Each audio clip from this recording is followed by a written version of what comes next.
Top rank. Top rank selling a company. No, not in the way that people have been talking about. A lot of people have been talking about Bob Arum selling Top Rank and getting out of boxing. Pretty much, that they want to basically cash out, have somebody come in there, offer them a lot of money, and roll with that. But that's not necessarily what they're trying to do. What they're actually trying to do is they're trying to expand. Because I've heard all those things that go, oh, will Al Heyman buy it? Will DAZN buy it? Because DAZN supposedly, quote, is interested in buying the company. That's not what they're looking for. You know what I mean? I'm not sure why exactly DAZN would even buy a company that is kind of, they have some kind of contractual obligations to ESPN for, I think, for like the next 7 years.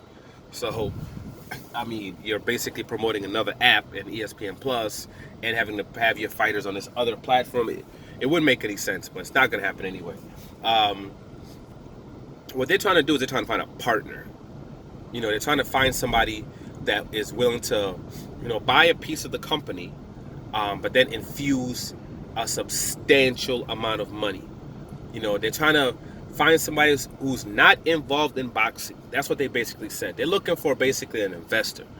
Somebody that's not involved in boxing, that's going to put up this money and basically be like, say, hey, this is the plan. Because what they want to do is they want to expand. They want to really not even expand. They really want to push this thing of doing work in Europe. I mean, or overseas in general. If you've seen they've been trying to get a couple of bouts in Japan, not in Japan, in China. I believe they're trying to set up a fight for Terrence Crawford in South Africa. And what they've basically been trying to do for whatever reason is they're really trying to tap into that, I guess, the world market where boxing isn't really being pushed, in the countries where boxing isn't really pushed. They talked about, I think Bob Arum talked about, in clarifying what they're actually trying to do, talked about, maybe setting up some things in Germany. Said they got a couple of promoters there, but maybe trying to do some work in Germany and places like France, maybe Italy. And that's what that's what they actually want to do. They want someone that doesn't really know much when it pertains to boxing, but is willing to put up that money. Where it's like, hey, here's all this money. Now you go do your thing. You go do your thing. You know what I mean? Kind of like with the UFC, but the UFC was bought completely. They bought everybody's shares in that company, even Dana White's. But then they paid Dana White money as an employee, basically, to continue running the company. Like Dana White's trying to start the whole boxing thing, but he's not doing it with the people who purchased the UFC. He's doing it with the people who sold the UFC. That's who he's partnering up with. And then he's trying to, it's going to be a complete different entity. I believe it's Zuffa Boxing or something like that. It's nothing to do with the UFC or what those people are doing at all. That's what they basically want to do. They want to get somebody to invest that bread because for whatever reason, they're looking at it. He said it on previous occasions, like, hey, people aren't really showing up to the boxing matches when it comes to the U.S. They're not watching it like they used to do in the U.S. And even though you can see PBC over here, and they're having 8,000 people coming into most of their events, when it comes to viewerships, they're absolute killing, especially when it's on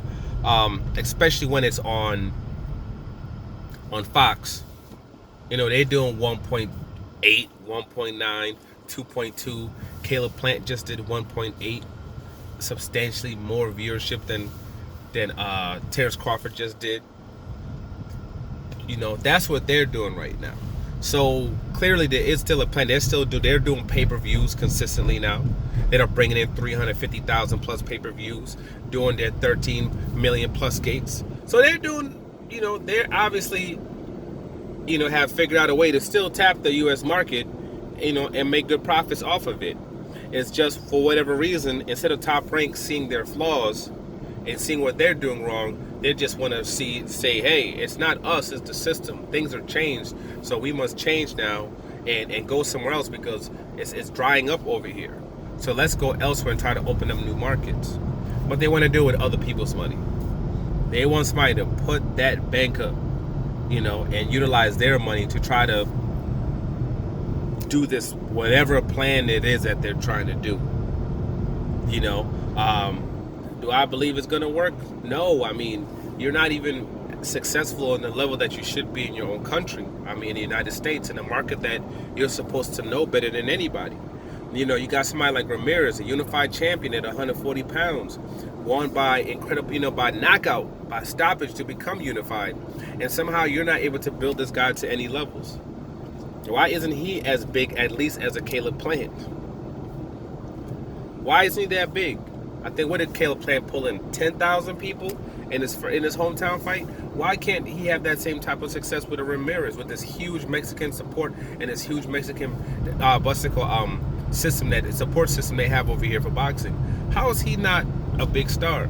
How was Ramirez at 168 pounds not, have any kind of imprint on boxing at all? I think he fights at 175 now. The champion at 160 pounds. How did he not have some kind of imprint, in boxing? How? You weren't able to build that. Lomachenko, all this push on Lomachenko. This guy can't fill out the theater room at Madison Square Garden. Not the main room, the little room, the theater room. He can't fill that out. With all that promotion they put into him. How is Terrence Crawford not a huge superstar? How is that possible? You have someone like that, with with what he does in the ring, how he takes it to people, how he stops people, his attitude, his swag, everything. How? And as long as he's been in the game and people have known him, how is he not a bigger star than he is right now? Beterbiev, unified champion, just became a unified champion off a spectacular knockout. No footprint in the game. How? You know what I'm saying? How? Martin at heavyweight has a bigger imprint than him. You know what I mean? He has a bigger imprint than him. How does this dude not have an imprint in the game right now? But it is what it is. This is just what they're trying to do. Who would, bid for that company? Who would buy this company? A portion of this company? Who would put up, the money, to push this quote idea forward? I don't know. I wouldn't do it. I would be cool with buying the entire company. Being able to buy all the assets, being able to buy all the fighters, especially if there's a way I could shut down that ESPN deal, where I could restructure or redo it to where they, promote my fighters the same way they do, the UFC. So if they did that, then it'd be cool. If it was a situation like that, then cool, yeah, I would do it. But besides that, absolutely not, because these people haven't shown, when you can see another entity that's completely just obliterating this other guy, completely obliterating them, that came into existence after the Top Rank came into existence. Top Rank has been in existence since the Ali days, and this new imprint comes along and in just a couple of years is as dominant as they are in this particular market, and you don't have anything close to having that same imprint, when you've had fighters where you could have grown and built that same imprint, from the Donaires to the Rigondeaux, even to the Nicholas Walters, if you had actually pushed him and then put him to the side because you wanted Lomachenko to be great. It's an entity that tries to pick and choose who they want to be great, not like, hey, like the UFC is kind of like, let's put all the fighters out there. Whoever becomes great becomes great. Whoever the fans gravitate to, they gravitate to. So you could have a card, you could have, like the PBC, you could have 6 fighters, 4 or 5 fighters fighting that are all bringing in fans to that particular fight. I can't remember how many times I've went to PBC fights and a dude comes on the undercard, you see everybody dressed in red or whatever it is, like the dude Gary Russell fought. The guy that Gary Russell fought, he fought in the Keith Thurman versus Josecito Lopez undercard. And I was at that fight. This dude comes over there, everybody's just drenched out in all red. They got their freaking flags up and everything, and they're just screaming for this dude. Super deep. Adam Kawanaki comes up, and he brings fans. They're all repping their flag, throwing up the flag. The Adam Kawanowski's chants going on. Because they know how to build fighters. Adam Kawanowski, who's now headlining shows. Caleb Plant, headlining shows. Benavidez about to be headlining shows. Tank, headlining shows. Charlo, headlining shows. Shows.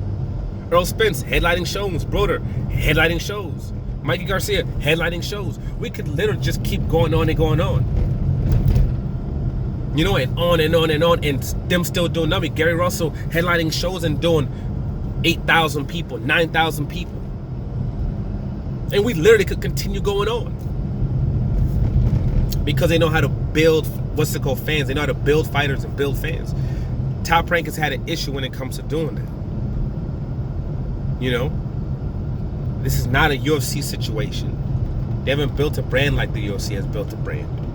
So to then, to see these other guys surpass this, this particular entity, and then we're going to say we're going to take all these millions of dollars and then give it to these people who are not showing that they're really that good, at this, and then just be at their, beck and call, or, just you're putting their judgment in charge of all this money. No, it's asinine. You buy a company like that where you say, yo, this is a market where you can really make some money. This guy got some assets, that you can really do some things with, but he doesn't know what to do with these particular assets. So let's buy this whole company, put people into place that know what they're doing, so then we can bring this company to where it needs to be.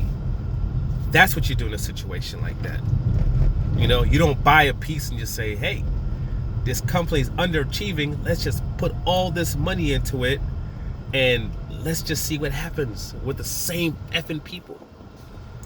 Like Eddie Hearn and Zone with the US market. See how that's working out. Not too good. But it is what it is. Like, subscribe, share. I'm out.